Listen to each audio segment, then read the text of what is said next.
Il me dit, je suis venu te prévenir d'avance.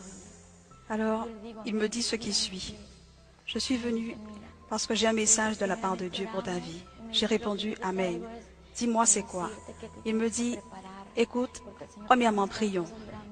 Il dit ce que je t'apporte, c'est-à-dire que tu dois te préparer, parce que le Seigneur va te montrer de grandes choses cachées que tu ne connais pas. Il va te montrer le ciel et l'enfer, car tu as demandé au Seigneur ce qui est dans Jérémie 3:33. Je lui ai dit oui. Je voulais qu'il m'en dise plus. J'ai dit, dis-moi, qui t'a dit que j'ai demandé ces choses au Seigneur? Parce que ces choses que j'avais dans le cœur et dans mon esprit, je ne les ai jamais racontées. À part le Seigneur, personne ne sait. Il me dit, ce même Dieu que tu sers et loues, c'est ce même Dieu que je loue. Et je lui ai dit, Amen. Et il m'a dit tout. Il a tout dit, le serviteur. Et quand il a dit toutes ces choses, il me dit, nous allons prier. Et j'ai dit, Amen. Avant de prier, sont arrivées des sœurs de l'église. Et ici, dans ma maison, vivait une jeune fille. Nous avons commencé à prier ensemble avec elle et quelques membres de ma famille. Et pendant qu'on priait, je voyais, dans le surnaturel, je voyais que le ciel commençait à s'ouvrir. J'ai commencé à dire, écoutez ce que je vois, le ciel est en train de s'ouvrir. Et sont en train de descendre 2 anges. Elles me répondirent, lorsqu'ils s'approcheront, demande-leur ce qu'ils désirent. Pourquoi ils sont là? Demande-leur ce que tu peux leur demander. Alors, c'est ce qui fut. Quand ils se sont approchés, l'un s'est placé à ma droite et l'autre à ma gauche. J'ai commencé à les observer. Physiquement, je les voyais. Ils étaient beaux, ils étaient inexplicables. Ils étaient grands, avec un beau corps, avec des ailes précieuses et grandes qui resplendissaient. Elles étaient comme transparentes et en même temps brillantes d'or.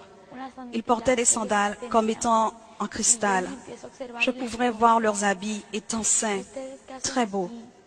C'était une sainteté qu'ils dégageaient. J'ai commencé à les observer et leur ai demandé, que faites-vous ici? Ils se sont regardés tous les deux et m'ont regardé en souriant et m'ont répondu ce qui suit. Nous sommes ici parce que nous avons une mission à accomplir. Et j'ai dit, quelle est cette mission que vous devez accomplir? Ils me dirent, nous venons dans le but de te dire que tu dois connaître le ciel et l'enfer. Et nous ne partirons pas tant que cela ne soit accompli. Je leur ai dit, c'est bien, mais le ciel et l'enfer, je préfère connaître le ciel et l'enfer, non. Ils ont souri et n'ont plus rien dit. Alors ils sont restés ici. Ils ne sont pas partis et ne se sont pas éloignés. Nous avons terminé la prière et je les voyais comme si je voyais mon père, ma mère ou n'importe quelle personne que je connais. Je voyais où ils étaient. Je voyais le Saint-Esprit. Il était là. Le Saint-Esprit est un gentleman par excellence. Il n'y a rien à dire de contraire, car il est le meilleur ami. Il est saint, omniscient, omniprésent. Je pouvais le voir comme il était, comme transparent, resplendissant à la fois. Et je voyais qu'il était là, son visage est resplendissant. Et je voyais son sourire et son regard d'amour. Je ne peux pas expliquer comment il est. Oh non, il est plus beau que les anges. Les anges ont leur beauté, mais le Saint-Esprit est beaucoup plus beau qu'eux. J'écoutais sa voix audible, une voix d'amour, une voix de passion, une voix inexplicable et une voix de tonnerre qui me disait « Je suis avec toi ». Je m'efforçais d'aller de l'avant et avec tout ce qui se passait autour, nous traversions des moments très difficiles, mais malgré tout en victoire. Et là je disais « Seigneur, fais ta volonté ». Et le 6 novembre, donc, j'étais au collège et les anges étaient là. Les anges m'accompagnaient au collège. Ils étaient dans les cours avec moi et j'étais contente, remplie de joie, car je pouvais les voir. À ce moment-là, le serviteur est venu me dire de me préparer, car le Seigneur va me montrer le ciel et l'enfer. Et il me dit, tu vas mourir. Pour moi, entendre le mot mourir n'était pas facile. Je lui ai demandé, pourquoi je vais mourir? Je suis jeune. Il me dit, ne t'inquiète pas, le Seigneur fera toutes choses parfaitement, parce que tout ce qu'il fait, il le fait parfaitement, et il va te ramener à la vie. Il va seulement te montrer tout cela pour que tu ailles témoigner de tout ce qui existe, les choses surnaturelles et au-delà de la mort. C'est ce que Dieu veut que nous sachions, et j'ai répondu Amen. Mais je m'interrogeais, une voiture va me renverser, va-t-on m'agresser? Comment j'allais mourir? Alors, c'est clair, il m'est venu beaucoup d'idées, et le Seigneur m'a parlé et m'a dit, ne te préoccupe pas, j'ai tout sous mon contrôle. Et j'ai dit, merci Seigneur. Alors, ce 6 novembre, je les voyais tout beaux. Ils allaient au collège, à ma maison, souvent avec moi. Je faisais mes devoirs avec eux. Ils étaient là avec moi. Ils louaient le Seigneur. Ils ne me parlaient pas. Ce qu'ils faisaient, c'est dire « Saint, Saint, Alléluia ». Donner gloire, honneur, louange à notre Père céleste. Amen. Aussi était là le Saint-Esprit, accompagné des anges. Je me réjouissais, je me rendais compte que beaucoup disent que l'Évangile est ennuyant, mais c'est vraiment un grand mensonge du diable, pour qu'aucun ne connaisse et ne cherche sa présence. Moi aussi je le disais, mais maintenant que je connais la présence du Seigneur, et je connais le Saint-Esprit, les anges, je peux dire que c'est le mensonge du diable qui dit que l'Évangile est ennuyant. C'est la meilleure chose qu'il y ait sur la terre, car lorsque je les voyais, je jouais avec eux, je parlais avec le Saint-Esprit, mais les anges ne parlaient pas, ils ne faisaient qu'adorer le Seigneur. Le Saint-Esprit m'accompagnait, il était là, je pouvais le sentir, je pouvais le voir, je pouvais dire tout ce qu'il faisait au moment de prier, au moment de manger et au moment de parler. Je pouvais le voir se lever, se mettre debout. Je lui ai réservé une place pour qu'il puisse s'asseoir, parce qu'il est là. Personne ne, alors que beaucoup ne le voient pas, il est là. Cette relation, nous la continuons parce qu'il ne faut pas arrêter notre relation si proche. Une fois que c'est comme cela, refuser, non.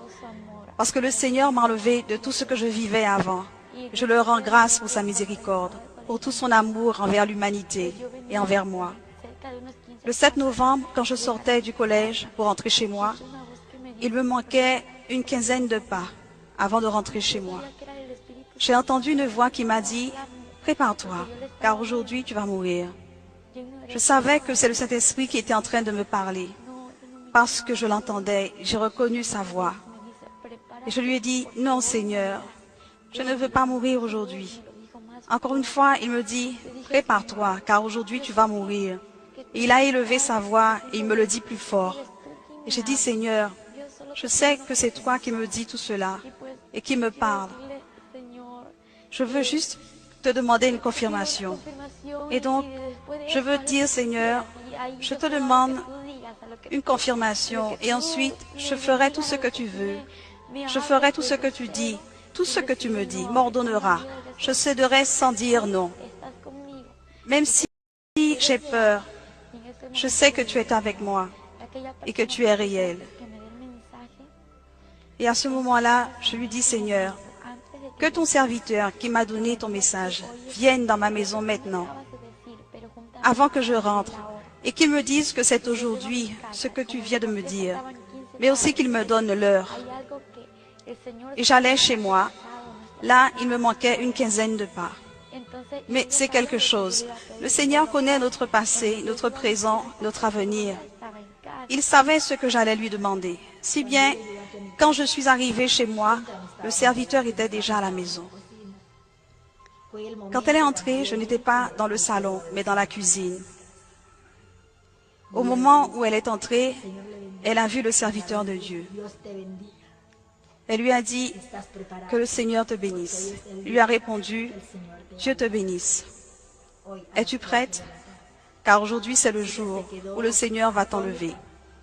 Aujourd'hui à 4 heures de l'après-midi. Elle est restée choquée et elle a vu que le Seigneur lui a répondu. À cet instant, j'ai dit Amen, mais j'avais très peur de mourir. J'ai dit, je ne veux pas mourir, non, Seigneur, j'ai très peur, j'ai peur. À cet instant, il me dit, non, nous allons prier pour que cette peur que tu ressens parte. au nom de Jésus. Et j'ai dit Amen. Nous avons prié. Pendant qu'on priait, j'ai senti que cette peur est sortie de moi. J'ai senti une joie me venir. Et ce que je sentais, c'est que cette peur de mourir m'était passée. J'ai commencé à rire, à rire. Et tous me voyaient, que je n'étais plus triste comme avant. J'avais une joie que je ne peux pas expliquer. Je me mettais à rire, à chanter, à chanter. Et à ce moment, j'ai vu qu'il y avait du chocolat, beaucoup de choses que mon papa avait achetées. J'ai dit, je vais manger de tout. J'ai mangé tellement de choses. J'ai dit, Seigneur, si je ne reviens pas, j'ai mangé de tout. À ce moment, j'ai senti une joie dans son cœur. Elle a commencé à manger de tout, en petite quantité. Elle dit que si elle ne revenait pas, elle a mangé. Tous riaient. Et je dis, je vous offre tout dans ma maison. Aussi était là une jeune fille qui vivait avec nous. Il y avait beaucoup de frères de l'église. Ils me regardaient et dirent, qu'est-ce qui t'arrive? Pourquoi es-tu comme ça? Tu n'es plus triste, tu es contente, tu es joyeuse. Je répondais, oui, parce que je vais voir le Seigneur. Je vais être avec lui, mais je ne sais pas si je reviendrai. Je vais faire quelque chose. Ils dirent, que vas-tu faire? Je vais offrir mes affaires. Ils me regardaient, tu vas offrir tes affaires? Ma mère, surprise, m'a regardé comme ça. Au même moment, elle commençait à offrir des choses. Tout, elle offrait aux sœurs et d'autres sœurs de l'église. Alors, elle commençait à distribuer à ceux réunis là et à ceux qui venaient. Elle offrait. Elle leur donnait tout avec une condition. Si je reviens, vous me rendrez tout. Mais si je ne reviens pas, vous pourrez les garder.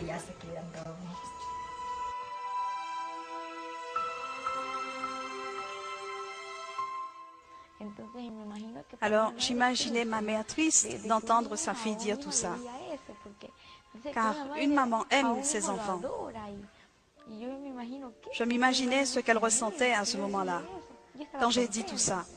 Elle devait être mécontente. Quand j'ai dit tout cela, j'ai commencé à offrir mes affaires, mes robes, mon lit, mon cellulaire, tout, mais avec une condition. Je les offrais, mais si je revenais, elles auraient à me les rendre. Alors, ils riaient tous parce que le Seigneur ferait tout ce qu'il avait à faire. Si elle ne les rendait pas, elle garderait un souvenir de moi. Et tous riaient, et moi aussi je riais. Je me comportais ainsi car rien de tout cela n'allait se faire. Elle était décidée. Mais en tant que mère, j'étais tellement triste. Ce n'était pas facile. Ce n'est rien de facile. J'ai commencé à ranger la maison et j'ai dit, Seigneur, ce moment, comment va-t-il être? Je ne le comprenais pas, frère. Je ne le comprenais pas. J'ai commencé à ranger ma maison. Puis les sœurs ont commencé à prier. Ils m'ont dit, Sœur Maura, nous allons prier. Nous commençons maintenant, nous allons prier. J'ai répondu, Sœur, continuez. Je viens, laissez-moi terminer ce que je fais. Nous avons commencé à prier. Tout le monde m'observait. J'ai commencé à prier et à ce moment, j'ai dit, Seigneur, dans ma prière, Seigneur, je veux faire ta volonté ici sur la terre. Et tu m'as dit que tu n'es pas un homme pour mentir, ni un fils d'homme pour te repentir, et tu es réel. Ce que tu m'as promis d'accomplir, je sais que tu vas l'accomplir. Si tu sais que je ne serai pas fidèle sur la terre, garde-moi avec toi. Et si je ferai ta volonté, ramène-moi sur la terre. Aide-moi à dire la vérité, à me préparer, à prêcher, à dire aux gens de se repentir. Je ne veux pas aller en enfer, je veux faire ta volonté. Et alors, Seigneur, je ferai ta volonté, je ne veux pas me perdre. C'était ma courte prière. Je l'ai raconté au serviteur et je lui ai dit, promets-moi de ne rien dire à maman de ce que j'ai demandé au Seigneur. Alors il dit, bon, je te promets de ne rien lui dire. Mais maintenant, après que le Seigneur t'aura pris, je lui dirai. Et j'ai dit Amen. Nous étions en train de prier en cercle avec les frères qui étaient là. Nous avons prié tous ensemble réunis. Vers les 15 heures de l'après-midi, le Seigneur a parlé et lui a dit, oins-la. Et il dit, le Seigneur demande de la oindre. Venez, oignez-la. Nous sommes entrés dans la chambre et l'avons fait avec une autre sœur. Nous n'avions que 2 minutes pour la oindre. En 2 minutes, nous devions oindre tout son corps, ses habits, ses cheveux, sa tête étaient mouillés. Et le Seigneur a parlé au serviteur disant de me oindre. Et à cet instant, ma maman, une sœur de l'église, c'était la sœur Fatima, elle semblait alors m'avoir ointre jusqu'aux pieds. Quand elles m'ont ointre avec de l'huile, m'ont mouillé, j'ai senti quelque chose me couvrir. C'était comme un verre en cristal qui était en train de me couvrir. C'était inexplicable comment je me sentais, couverte d'une carapace. Je ne peux pas expliquer comment était cette carapace. Quand je voulais me toucher, je ne pouvais pas me toucher, seulement comme ça. Quand le serviteur est entré, nous étions en prière. Les sœurs acclamaient le Seigneur. Nous étions plusieurs dans la chambre, ma mère et des sœurs. Pendant que nous prions, je voulais la toucher. Je ne pouvais pas la toucher. Elle avait une couverture. Quelque chose la couvrait. Je trouvais ça anormal. Je ne pouvais pas la toucher. Personne ne pouvait la toucher. Cette couverture était comme une couronne de la tête aux pieds, à ça de distance du corps. Donc, nous ne pouvions pas la toucher. C'est ce qui m'a le plus frappé. J'ai vu des ministères, j'ai déjà servi le Seigneur, frère. Je n'ai jamais vu une chose pareille. J'ai dit, il se passe quelque chose. J'ai commencé à acclamer le Seigneur et à rendre grâce à Dieu. Et à ce moment, je me suis sentie heureuse, heureuse. La tristesse qui était dans mon cœur, cette douleur que j'avais sont parties. Je me suis sentie joyeuse.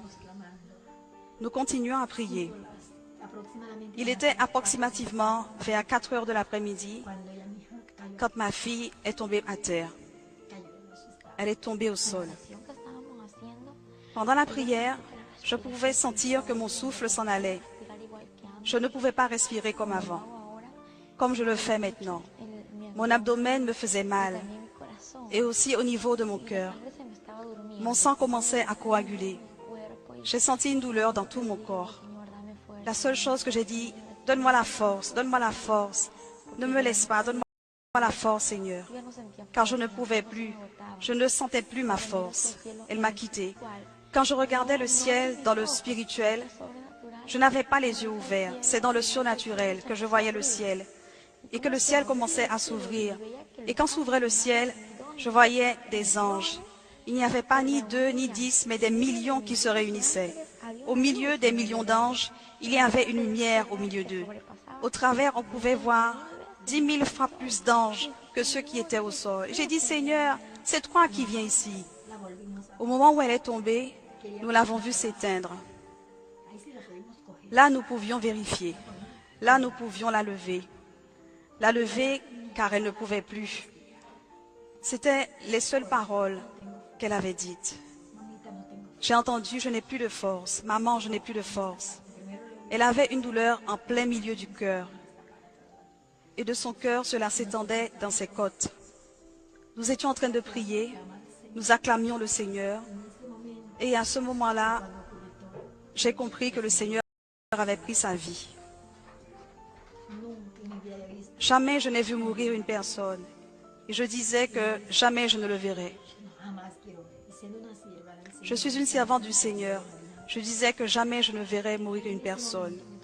Et à ce moment-là, je me suis sentie toute seule. C'était dur. Dur de voir quand ma fille était en train d'agoniser. Ce n'était pas facile. Et quelque part, effrayant. Je ne pouvais pas parler. C'était ces dernières paroles qu'on entendait. Les dernières, et elle est tombée. Je suis allée poser ma main sur son visage. J'ai porté un miroir à ses narines pour voir si elle respirait. Elle ne respirait plus. Elle s'est éteinte là. Une expiration. Et j'ai réalisé qu'elle était partie. Je suis allée pour la ramasser. En la touchant, sa température était normale. J'ai pris un drap et l'ai posé sur sa poitrine. Puis, elle commençait à se refroidir. Elle devenait froide, de plus en plus froide. Et ses cheveux se relâchaient comme une personne morte. Elle n'avait plus de souffle. et n'avais plus de souffle. Je me rendais compte que mon corps mourait quand nous étions ensemble. Je sentais que je n'étais plus là, que j'étais en train de partir. Je n'étais plus là, je n'étais plus vivante. Je sentais que j'étais en train de mourir, d'agoniser. Mon corps est tombé par terre. Quand mon corps est tombé par terre, je pouvais voir ici et toute la maison était remplie d'anges. Au milieu de ces anges, il y avait cette lumière qui brillait comme le soleil. Et quand c'était difficile, ce qui se passait à moi, c'était mon âme, mon esprit qui se détachait tout soudainement, tragiquement. J'ai vu mon corps qui gisait sur le sol et je me voyais au sol. Et le Seigneur dit, et je dis au Seigneur, que se passe-t-il? Je lui demandais en pleurant et tellement désespéré car c'était inexplicable. Seigneur, qu'est-ce qui m'arrive? C'est quoi ça? Et à cet instant, j'ai vu mon corps. Je voulais le toucher, le ramasser. Je voulais rentrer dedans. Mais quand j'allais le toucher, c'était comme du vent. Je ne pouvais pas le toucher. Ma main passait au travers. Je luttais, je luttais. J'appelais autour de ceux qui priaient et personne ne m'écoutait. Et puis, désespéré, j'ai dit, Seigneur, aide-moi, aide-moi, Seigneur. À ce moment-là, mon époux est arrivé. Nous continuons à prier. Et mon mari l'a vu comme ça. Le Seigneur m'a donné la force. À ce moment-là, je ne savais pas quoi faire quand je l'ai vue comme ça. C'est comme si elle était dans un coma. Si je savais, ce serait bien. Elle n'était pas malade. C'était de la compétence du Seigneur. J'ai seulement dit, Seigneur, que ce soit ta volonté. Et à ce moment, j'entendais une voix qui me disait, c'était une voix, une belle voix. La voix du Seigneur est une voix détonnante et d'amour. Il m'a dit, n'aie pas peur ma fille, car je suis Jéhovah ton Dieu. Je suis venu ici pour te montrer ce que je t'avais promis. Lève-toi, car je suis Jéhovah qui te soutient de ta main droite. Et je te dis, n'aie pas peur, je vais t'aider. Et très vite, je me suis levée. Je me suis levée car j'étais en train de pleurer. Je voyais mon corps. Je voulais y entrer et je ne pouvais pas. Je me suis levée et j'ai commencé à marcher. Et les anges ont commencé à s'écarter. Et alors, quand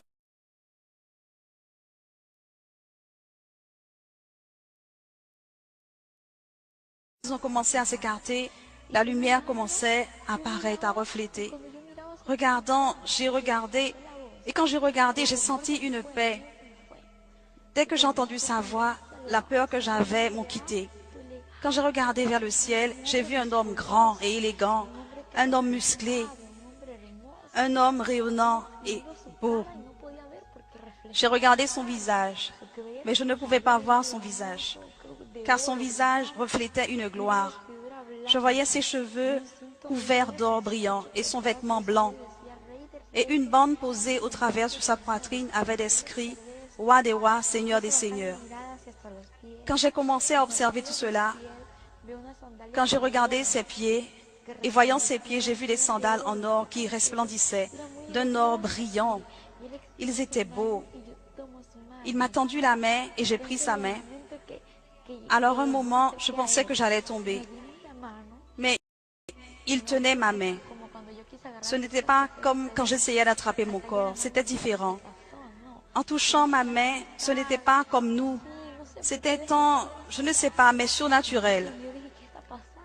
Alors je me disais, mais qu'est-ce qui se passe? Il me dit, je vais te montrer l'enfer, pour que tu ailles dire à l'humanité que l'enfer est réel, que l'enfer existe. Et de même, je vais te montrer ma gloire, pour que tu dises à mon peuple de se préparer, car ma gloire est réelle et que je suis réel. Insistant, il me dit, ma fille, n'aie pas peur. Il me l'a répété et j'ai dit, Seigneur, c'est le ciel que je veux voir, mais l'enfer, non. Car on dit que l'enfer est horrible. Il me dit, ma fille, je serai avec toi. Je ne te laisserai pas dans ce lieu. Je vais te montrer ce lieu, car il y a beaucoup qui savent qu'il existe un enfer, mais ils n'ont pas peur. Ils pensent que c'est un jeu. Ils pensent que l'enfer est une blague. Et beaucoup ne le savent pas. Et c'est pour cela que je vais te le montrer. Car nombreux sont ceux qui se perdent, que ceux qui rentrent dans ma gloire.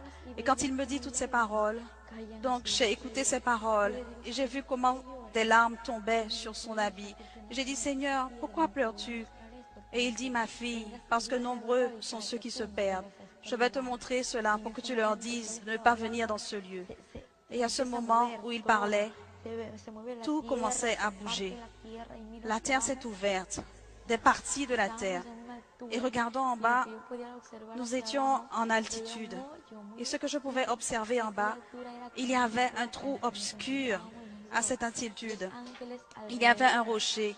Et sur ce rocher où nous nous retrouvions tous les deux avec les anges autour, et quand j'ai regardé, j'ai dit, Seigneur, je ne veux pas aller dans ce lieu.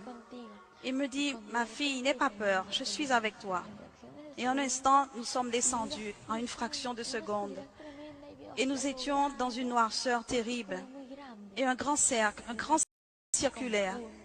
J'ai vu des pointes et j'ai entendu des voix.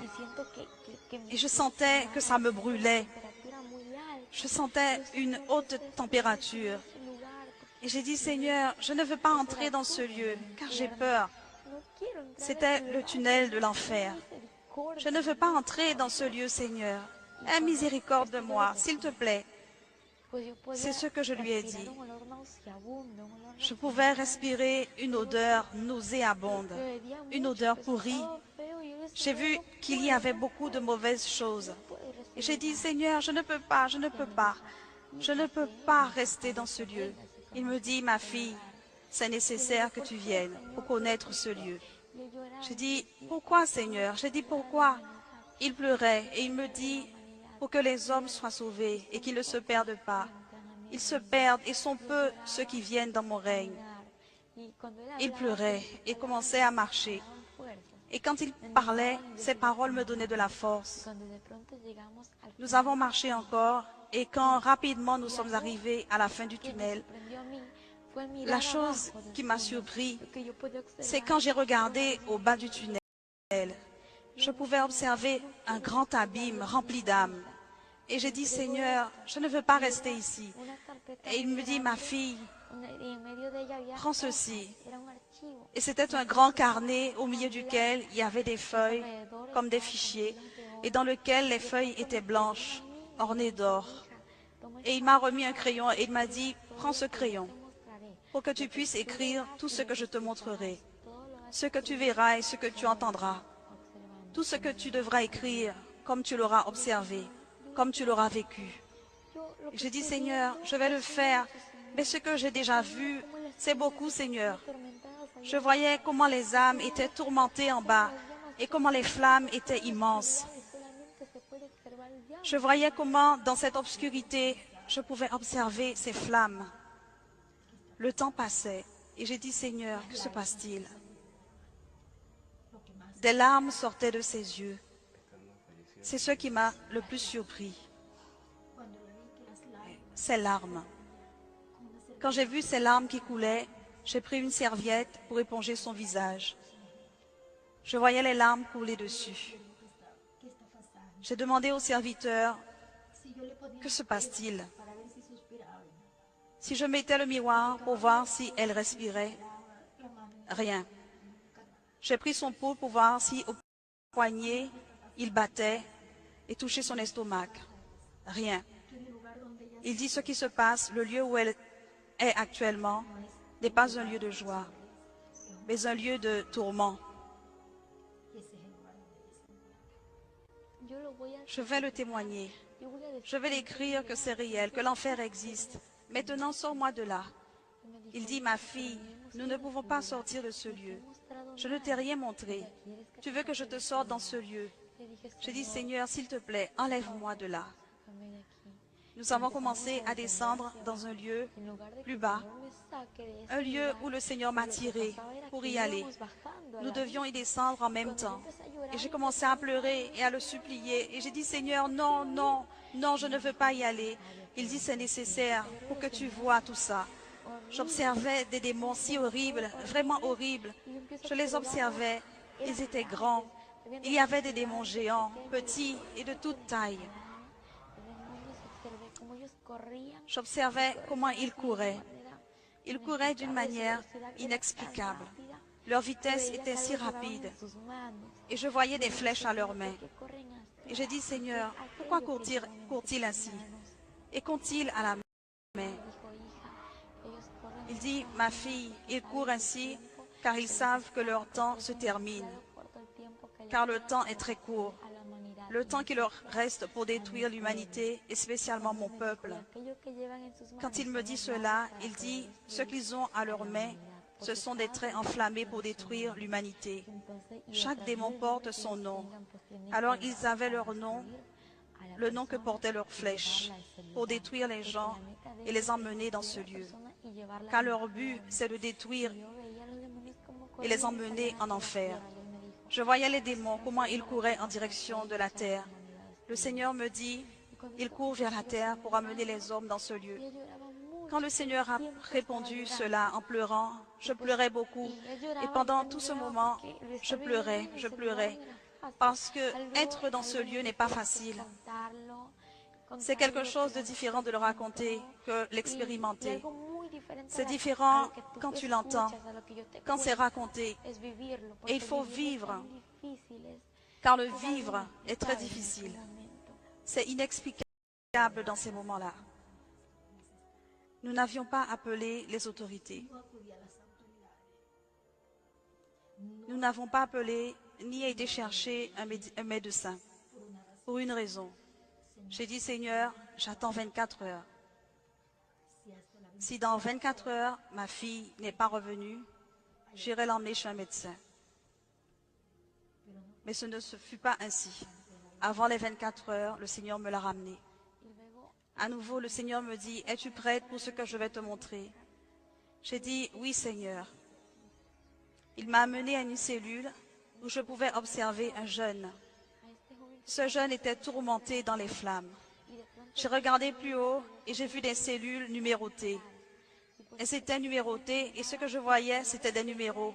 Mais je ne les comprenais pas. Ils étaient comme à l'envers, ces chiffres.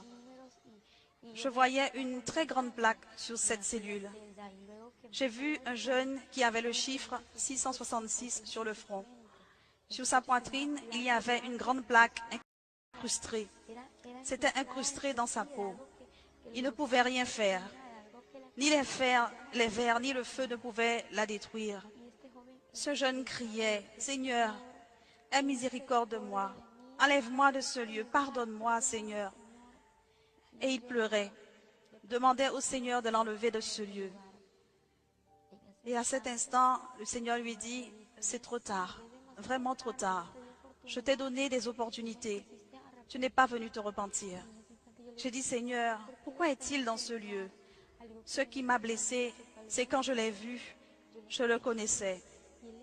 Il était un jeune qui sur la terre connaissait la parole de Dieu. Et tout à coup, il s'est éloigné du chemin, préférant la drogue et l'alcool. Et il s'est écarté du chemin. Alors, il ne préférait pas la voix du Seigneur. Et le Seigneur l'a averti plusieurs fois de ce qui pourrait lui arriver. Et ainsi, le Seigneur dit, « Ma fille, il est dans ce lieu car il rejetait ma parole. Et la parole de justice que j'ai donnée, c'est elle qui le jugera au dernier temps. » À ce moment, je pleurais. Mais le Seigneur ne pleurait pas comme nous le faisons ici sur terre. Il pleurait avec une douleur dans son cœur.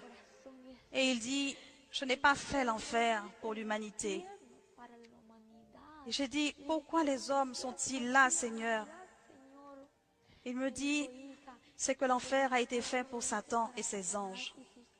Seulement pour les démons, mais à cause du péché, à cause du manque de repentance, des hommes viennent dans ce lieu.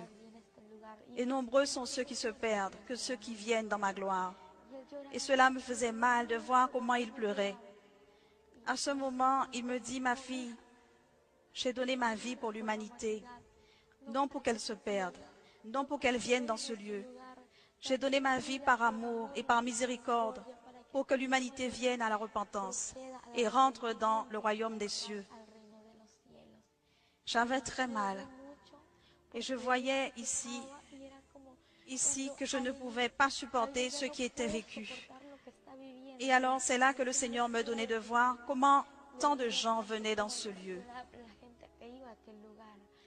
Et j'ai dit, Seigneur, je veux que tu me dises si dans ce lieu j'ai de la famille. Il m'a regardé et je pleurais. Et il me dit, ma fille, je suis avec toi, car j'avais très peur. Mais avec lui, je me sentais en sécurité, mais en même temps, j'avais peur. Et j'ai dit, ne me laisse pas, je ne veux pas rester dans ce lieu. Et je lui ai demandé si j'avais de la famille. Il m'a amené à une prison, mais jamais je n'ai imaginé que dans cette cellule, nous allions rencontrer une personne de ma famille. Et j'ai vu cette femme qui était tourmentée, et comment des vers étaient sur son visage, comment elle était tourmentée. Les démons lui lançaient des flèches sur le corps.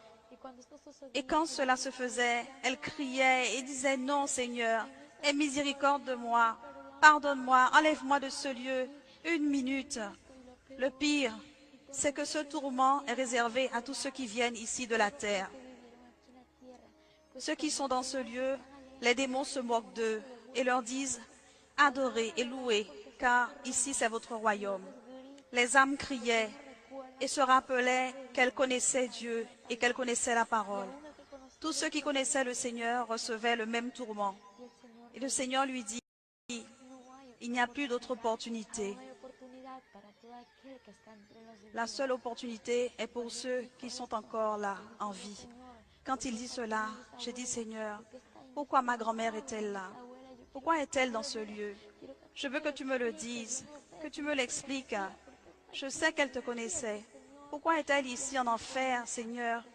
Il me dit, ma fille, elle est ici dans ce lieu à cause du non-pardon. Et j'ai dit, Seigneur, mais pourquoi cela? Il dit, ma fille, c'est parce que ceux qui ne pardonnent pas, moi non plus, je ne leur pardonnerai pas. Et j'ai dit, Seigneur, tu pardonnes, tu es miséricordieux. Il dit, oui, mais ma fille, c'est nécessaire de pardonner. Elle n'a pas pardonné beaucoup de personnes, et c'est pour cela qu'elle est dans ce lieu. Beaucoup de personnes y sont par manque de pardon. Et quand il me dit ces paroles, il dit, va dire à l'humanité que c'est le temps de pardonner. Et spécialement parmi mon peuple, car il y en a beaucoup parmi mon peuple qui ne pardonnent pas. Et la rancune et les sentiments s'entendent dans leur cœur. C'est le temps de pardonner. Car si la mort les surprend, ces personnes qui ne pardonnent pas iront en enfer, car personne n'aura racheté sa vie. Dans ce lieu, il y avait des chrétiens qui, comme ma grand-mère, étaient tourmentés dans le feu. Et quand le feu les couvrait, ils criaient et commençaient à blasphémer le nom du Seigneur, à le maudire. Toutes ces personnes qu'on rencontrait en enfer blasphémaient contre le Seigneur. J'ai vu comment dans ce lieu, l'enfer était rempli d'âmes, mais tourmentées. Puis le Seigneur a marché, et bien sûr, je marchais avec lui. Autour, il y avait beaucoup de personnes qui tendaient la main pour que le Seigneur les aide, pour que le Seigneur les enlève de là. Mais le Seigneur ne pouvait rien faire pour eux. Ils commençaient à blasphémer. Et quand j'écoutais, pas mal, et quand j'écoutais, j'avais mal à cause de ce qu'ils disaient, ce qu'ils faisaient. Ils ne pouvaient rien faire pour eux. La seule opportunité pour ceux qui sont sur la terre, pour ceux qui sont vivants, qui ont le temps de se repentir. Ensuite, à ce moment, le Seigneur me dit, dans ce lieu, il y a beaucoup de personnes célèbres. Et aussi, il y a beaucoup de personnes qui connaissent le Seigneur. Et il me dit, je vais te montrer. Il m'a amené dans un lieu, je pouvais observer une femme qui était tourmentée entre les flammes. Et elle criait et demandait au Seigneur miséricorde. Et le Seigneur me dit, ma fille, cette femme que tu vois dans les flammes, c'est Selena. Le Seigneur me dit, voilà Selena. Et nous nous sommes approchés d'elle. Elle lui a dit, Seigneur, aie miséricorde de moi. Pardonne-moi, Seigneur. Enlève-moi de là. Je me repentirai en cet instant même. Et le Seigneur l'a regardée et lui a dit, c'est trop tard, vraiment trop tard. Tu ne peux plus te repentir. Elle me connaissait. Elle m'a vue et elle m'a dit, s'il te plaît, je te demande d'aller dire à l'humanité, s'il te plaît, dis-leur, ne te tais pas. Dis-leur de ne pas venir dans ce lieu, de ne pas écouter mes chants et de ne pas chanter mes chansons. Je lui ai demandé, pourquoi dis-tu cela? Pourquoi veux-tu que je leur dise cela?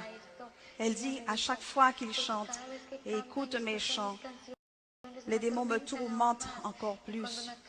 Et à chaque personne qui écoute et qui chante les chansons que je chantais quand j'étais en vie, ils prennent ce même chemin. S'il te plaît, dis-leur de ne pas venir. Va leur dire que l'enfer est réel. Les démons lui envoyaient des flèches à distance sur son corps qui lui causaient de grandes douleurs. Elle hurlait, « Aide-moi, Seigneur! Aie miséricorde de moi, Seigneur! » Elle pleurait et le Seigneur lui a répondu, « C'est trop tard. » Plus loin, je regardais dans ce lieu, il y avait des chanteurs et beaucoup d'artistes déjà morts. Ce qu'ils faisaient, c'est de chanter et chanter. Ils ne s'arrêtaient pas de chanter. Le Seigneur m'a dit, ma fille, ces personnes qui sont dans ce lieu, ce qu'elles faisaient sur la terre, c'est ce qu'elles continueront à faire ici dans ce lieu, si elles ne se repentent pas. À un moment, j'ai vu au loin une multitude de démons qui lâchaient une sorte de pluie. Et je demandais au Seigneur, c'est quoi ce qui tombe? Je pensais que c'était une vraie pluie. Mais quand j'ai vu ces gens qui couraient ici, tous étaient dans des flammes. Ils fuyaient du lieu de cette pluie. Et quand j'ai regardé, ils criaient, ils disaient non. Ils luttaient, ils criaient, aide-nous Seigneur. Parce qu'au loin, ils pouvaient voir que c'était le Seigneur. Cela ne peut être. Les démons ont commencé à rire. Et j'ai demandé, Seigneur, que se passe-t-il? Et quand j'ai regardé, les flammes se multipliaient sur eux. Et les vers en eux se multipliaient. Et ce qui se passait, c'est qu'il n'y avait aucune eau, sinon que c'était du soufre qui multipliait les flammes et tourmentait encore ces gens. Et les démons riaient. Ils disaient, louez, adorez, car c'est ici votre royaume. C'est votre royaume, vous devez adorer. C'est votre royaume pour des siècles et des siècles. J'ai dit, Seigneur, mais c'est quoi tout cela? Et il m'a dit, c'est le salaire de ceux qui ne sont pas repentis. Le Seigneur m'a emmené à un autre lieu où il y avait un homme très connu. Moi-même, j'étais une jeune fille, je menais une vie irrésolue. Je pensais que ceux qui mouraient allaient au ciel et que tous ceux qui allaient à la messe allaient au ciel. Mais je me trompais. Quand Jean-Paul II est mort, mes amis me disaient, mes cousins aussi, qu'il est allé au ciel. Et les commentaires à la télé disaient tellement de choses à propos du lieu céleste, qu'il est parti en joie, qu'il est content avec le Seigneur et avec les anges au ciel. Je croyais tout cela. J'étais trompée devant tout ce que disaient ces gens. Et quand j'ai vu cet homme tourmenté dans les flammes, j'ai vu son visage. Et le Seigneur m'a fait voir son visage.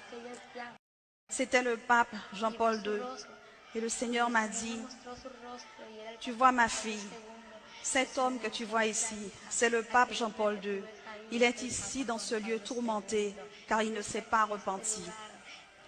Et je demandais, mais Seigneur, pourquoi est-il là? Il prêchait dans l'église. Le Seigneur m'a répondu, ma fille, aucun idolâtre, aucun fornicateur, aucun avare, aucun menteur n'entreront dans mon royaume. Et je lui ai dit, Seigneur, je sais que c'est la vérité, mais je veux savoir pourquoi il est là. Il prêchait à une multitude de personnes. Le Seigneur m'a répondu, il disait beaucoup de choses, mais jamais la vérité comme elle est. Il ne disait pas la vérité et il connaissait la vérité. Il a préféré l'argent. Il ne prêchait pas le salut. Il ne disait pas que Christ est réel. Il n'expliquait pas que l'enfer est réel et que le ciel existe. Ma fille, maintenant, il est ici dans ce lieu. Quand je regardais cet homme, il avait à son cou un grand serpent. Le serpent avait beaucoup d'écailles et des aiguilles. Je voyais comment le serpent enveloppait tout son corps et comment il luttait pour l'enlever. Et j'ai dit, Seigneur, aide-le. Et il criait, Seigneur, aide-moi, aie miséricorde de moi, fais-moi sortir d'ici, pardonne-moi, je me repens, je veux retourner sur terre, je veux retourner sur terre pour me repentir. À ce moment-là, le Seigneur l'a regardé et lui a répondu, tu connaissais que cet endroit était réel. C'est que le Seigneur lui a dit, c'est trop tard, il n'y a plus d'opportunité pour toi. À cet instant-là, le Seigneur me dit, regarde ma fille, je vais te montrer la vie de cet homme. Il a commencé à me montrer un grand écran et je pouvais observer comment cet homme faisait beaucoup de messes à une multitude de personnes. Je voyais comment elles étaient conduites dans l'idolâtrie. Le Seigneur me dit, regarde ma fille, il y a beaucoup d'idolâtres dans ce lieu. L'idolâtrie ne sauve pas. Ma fille, le seul qui sauve, c'est moi. Et en dehors de moi, personne ne peut sauver. Mais j'aime les pécheurs. Mais je hais le péché. Il me dit, va dire à l'humanité que je les aime et de se tourner vers moi. Quand le Seigneur m'a dit ces choses, j'ai commencé à voir comment il utilisait une quantité de monnaie et de billets qui lui étaient précieux. Et cette quantité d'argent, il la gardait. Il avait beaucoup d'argent et j'ai vu comment il était assis sur un trône. Le Seigneur m'a montré ce que je pouvais voir et c'est la vérité. Il ne se marie pas. Mais je vous dis quelque chose que je n'ai pas inventé. Le Seigneur m'a montré que ces gens-là vivent avec les sœurs une vie de fornication, avec les femmes qu'ils rencontrent là. Il m'a montré comment ces personnes vivaient la fornication. Et la parole dit, aucun fornicateur n'héritera le royaume de Dieu. Le Seigneur m'a amené à un autre lieu. Il a commencé à me parler, me disant, il y a beaucoup de personnes sur terre qui sont en train de marcher en direction de l'enfer. Je lui ai demandé, Seigneur, mais comment marche-t-il dans ce lieu? Et il m'a dit, je vais te montrer. J'ai vu dans un tunnel beaucoup de personnes qui marchaient enchaînées. Ils avaient un poids sur leur épaule. Ils étaient habillés en noir. Jésus me dit, regarde ma fille, ces personnes que tu vois là, ils ne me connaissent pas. Ce qu'elles portent sur leur dos, ce sont leurs péchés. Va leur dire que je suis celui qui pardonne les péchés. Va leur dire de se tourner vers moi, de venir, car je les attends avec mes bras grands ouverts et que je suis celui qui pardonne. Jésus me montrait, et quand je regardais, des millions de personnes marchaient dans ce tunnel. Et j'ai dit, Seigneur, cette personne qui vient là, mais Seigneur, c'est mon cousin. Seigneur, cette personne qui vient là, c'est ma cousine. Seigneur, c'est ma famille qui arrive là. Il m'a dit, va leur dire que c'est leur chemin qu'ils prennent déjà. Va leur dire que je t'ai choisi comme une sentinelle. Et j'ai demandé, Seigneur, c'est quoi une sentinelle? Il m'a répondu, c'est une personne qui entend, qui voit la vérité pour la raconter.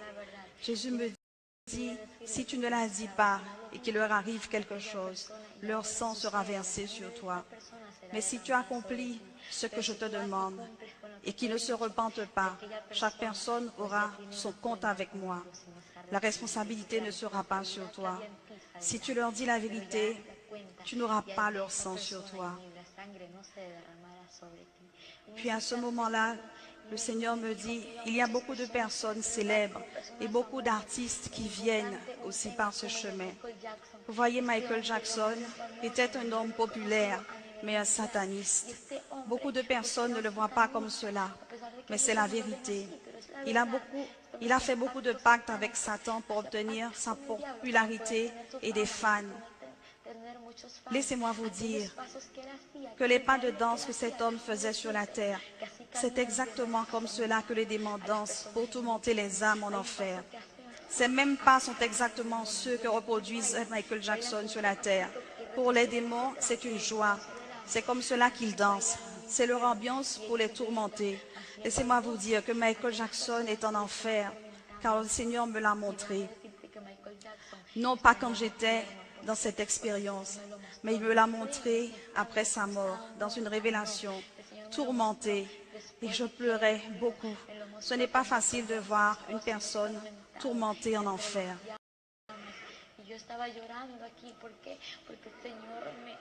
Il me l'a montré et je pleurais parce que ce que j'ai vu dans ce lieu, ce n'est pas facile de voir un homme tourmenté. Écoutez bien, les personnes qui écoutent les stations de Michael Jackson, qui chantent ses chansons et qui sont fans de Michael Jackson, laissez-moi vous dire que Satan prépare un chemin direct pour l'enfer. Mais maintenant, renoncez à cela au nom de Jésus. Le Seigneur veut te libérer. Il ne veut pas que tu te perdes, mais il veut te donner la vie en abondance. Et Satan, à travers de tout cela, veut te pousser vers l'enfer. Ensuite, le Seigneur m'a montré, il me dit, ma fille, il y a des personnes qui me connaissent et qui viennent dans ce chemin. J'ai dit, Seigneur, si elles te connaissent, comment peuvent-elles venir dans ce chemin? Le Seigneur m'a répondu que ce sont des gens qui vivent une vie irrésolue. Et j'ai demandé, mais Seigneur, qui sont ces personnes? Il a commencé à me montrer des gens qui venaient avec des chaînes aux mains et aux pieds et avec une tenue vestimentaire qui n'était ni blanc ni noir, mais différent. Leurs habits étaient sales, déchirés, chiffonnés. Et le Seigneur m'a dit, ma fille, regarde, mon peuple est loin de moi. Mais ma fille, laisse-moi te dire, je ne viens pas chercher un peuple dans cet état, mais pour un peuple saint, préparé, sans tache, sans rides, sans aucune contamination. Va leur dire de se tourner vers l'ancien chemin. J'ai vu beaucoup d'âmes qui s'écartaient du chemin du Seigneur. Et le Seigneur m'a dit, va leur dire de me remettre leur charge et je leur donnerai du repos. Il insistait, il pleurait, il me dit, ma fille, mon peuple arrive dans ce lieu. Voilà tes tantes, voilà ta famille qui sont en train de rentrer dans ce lieu. Écoute ma fille, beaucoup ne te croiront pas, mais je suis ton fidèle témoin. Même s'ils ne te croient pas, dis-leur la vérité. Je suis avec toi. Je vais te montrer aussi ma fille, comment des milliers de personnes viennent ici. Il m'a amené dans un tunnel où il y avait des milliers de personnes qui tombaient en même temps. Ce n'est pas comme ni 1000, ni 2000. C'était comme le sable de la mer, sans compter ceux qui tombaient par seconde. Ils tombaient comme des poignées de sable rapidement, des poignées d'âmes. Et Jésus triste pleurait et me dit, ma fille, c'est comme cela que se perd l'humanité. Cela me fait mal de voir comment des âmes se perdent. Aussi, les démons se réunissent dans ce lieu. J'ai dit, Seigneur, les démons se réunissent aussi dans ce lieu. Il m'a répondu, oui, ma fille. Les démons se réunissent pour planifier quoi faire contre l'humanité. Eux aussi ont des rendez-vous secrets. Et il m'a montré dans leur salle de réunion, j'ai vu une table centrale en bois. Il y avait des chaises et toutes sortes de démons. Jésus me dit, ma fille, il planifie la destruction de la famille pastorale, les missionnaires, les évangélistes, les apôtres et tous ceux qui me connaissent. Ils veulent les détruire et ils ont des flèches. Les démons riaient, ils riaient et se moquaient. Ils disaient, nous allons détruire l'humanité. Jésus me dit, va leur dire que je suis avec eux et de ne pas leur ouvrir des portes. Satan marche comme un lion pour voir qui il peut dévorer, mais il n'est pas le lion. Le seul lion est Jésus de Nazareth. Je pouvais remarquer chez ces démons leur façon de se moquer, tout en disant qu'ils vont détruire les familles pastorales. Et j'ai dit, pourquoi détruire les familles pastorales? Il me dit, parce qu'elles sont responsables de milliers de personnes et qu'elles doivent veiller sur les brebis afin qu'elles ne se perdent pas et qu'elles ne retournent pas dans le monde. Le Seigneur me dit, va dire aux pasteurs de dire que la vérité. Va leur dire de prêcher la vérité, de dire tout ce que je leur dis de dire et de ne jamais se taire. Nous sortions de ce lieu et le Seigneur m'a dit, je vais te montrer d'autres choses. J'ai dit, quoi Seigneur? Il me dit, il y a beaucoup d'enfants dans ce lieu. Et j'ai dit, il y a beaucoup d'enfants dans ce lieu, Seigneur, mais pourquoi il y a-t-il autant d'enfants dans ce lieu? Pourtant la parole dit de laisser les petits-enfants venir à moi, car le royaume des cieux est pour eux. Il m'a répondu, c'est vrai que le royaume est aussi pour les enfants, mais c'est seulement pour ceux qui viennent à moi, car ceux qui viennent à moi, je ne les repousse pas. Le Seigneur m'a montré un enfant d'environ 8 ans. Cet enfant était tourmenté et il criait, « Aide-moi, Seigneur, aie miséricorde de moi, Seigneur, enlève-moi de ce lieu. Je ne veux pas rester dans ce lieu. » Il pleurait, il luttait. Puis j'ai vu pourquoi il était tourmenté. Autour de lui, il y avait des démons ressemblant à des Pokémon, des Dragon Ball, etc. de démons. Et j'ai demandé, Seigneur, pourquoi est-il dans ce lieu? Il m'a montré à l'écran pourquoi l'enfant était là tourmenté. Mais avant de me montrer sa vie, j'ai vu comment il passait son temps devant la télévision, comment il était connecté dans beaucoup de dessins animés. Et le Seigneur m'a dit, ma fille, ces dessins animés, ces films, ces feuilletons qui passent tous les jours à la télévision sont des instruments du diable pour détruire l'humanité. Le Seigneur me dit, voilà ma fille, comment cela s'est produit. J'ai vu comment cet enfant était rebelle Il n'obéissait pas quand ses parents lui parlaient. Il balançait des choses avec colère et il courait. Puis, ce qui est arrivé, une voiture l'a renversé et sa vie était finie. Le Seigneur m'a dit que depuis sa mort, il est arrivé ici. Quand je l'ai vu tourmenté, le Seigneur m'a dit, va dire aux parents d'instruire les enfants selon le Seigneur et de prendre la parole comme verge de correction, non pas à tout moment, mais quand l'enfant est désobéissant. Le Seigneur, triste, me dit qu'il y a beaucoup d'enfants dans ce lieu. Une chose qui m'a fait de la peine, c'est qu'il y a beaucoup d'enfants en enfer à cause de dessins animés. J'ai demandé, Seigneur, pourquoi à cause de dessins animés? Il m'a dit que ce sont les démons qui apportent la désobéissance, de l'amertume et de la haine dans le cœur des enfants. Tous ces démons-là, et etc. de démons, sont tous ceux qui rentrent en eux pour qu'ils fassent rien de bon et qu'ils fassent tout ce qui est mal, pour qu'ils viennent dans les ténèbres. Et c'est ce qu'ils veulent faire dans la réalité. Ainsi, c'est comme cela que les gens se rendent compte de la réalité, que l'enfer existe, que l'enfer est réel, que ces enfants doivent choisir leur voie. Il y a des enfants dans ce lieu. Il m'a dit, à partir du moment qu'ils ont la connaissance du bien et du mal, de l'enfer, ils ont le choix du chemin. Puis Jésus me dit, maintenant ma fille, je vais te montrer ce que j'ai préparé pour mon peuple. L'enfer ne se termine pas là. Il y a beaucoup de choses à raconter sur l'enfer. Puis Jésus m'a fait sortir par un tunnel et en un instant nous étions sortis et nous sommes arrivés à un endroit où il y avait une clarté. Il n'y avait pas de pleurs ni de tourments. Il n'y avait pas de flammes. Et le Seigneur m'a dit maintenant, je vais te montrer ma gloire. Nous montions vers le royaume céleste et quand nous sommes arrivés devant une grande porte, il était marqué en or, bienvenue dans le royaume des cieux. Et le Seigneur m'a dit, entre car je suis la porte. Et celui qui passe par moi trouve la paix. Et quand il m'a dit ces paroles, la porte s'est ouverte et nous sommes entrés. Et là, je pouvais observer des anges qui donnaient gloire et honneur à Dieu. Je pouvais constater le commencement de ce que je voyais, mais pas la fin. Il y avait un grand trône et un petit trône. Et j'ai vu qu'il y avait aussi beaucoup de chaises sur lesquelles il y avait posé une bande et une couronne. Le Seigneur m'a dit, ce sont les couronnes de la vie. Et il m'a dit, voilà ma fille, c'est ce que j'ai préparé pour mon peuple. Et j'ai vu aussi une grande table dressée d'une nappe blanche et ornée de fils d'or. Je pouvais voir sur la table beaucoup de fruits, beaucoup de plats, beaucoup de coupes en or. Il y avait un grand vase qui contenait du vin. C'est le vin du repas. Et le Seigneur m'a dit que le dîner est prêt pour mon peuple qui vient.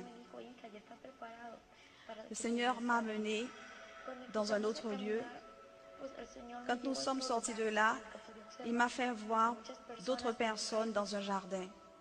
Je pouvais observer dans ce jardin des personnes anciennes de la parole, très connues. Mais elles n'étaient pas vieilles. Elles étaient jeunes de 15, 17, 18 ans. J'observais un jeune homme qui avait un foulard à la main et qui l'agitait. Il dansait, rendait gloire à Dieu.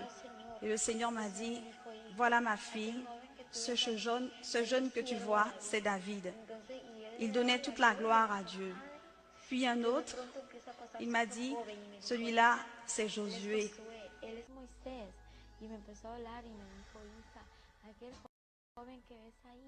Celui-là, c'est Abraham. Jésus nommait le nom de chacun d'eux.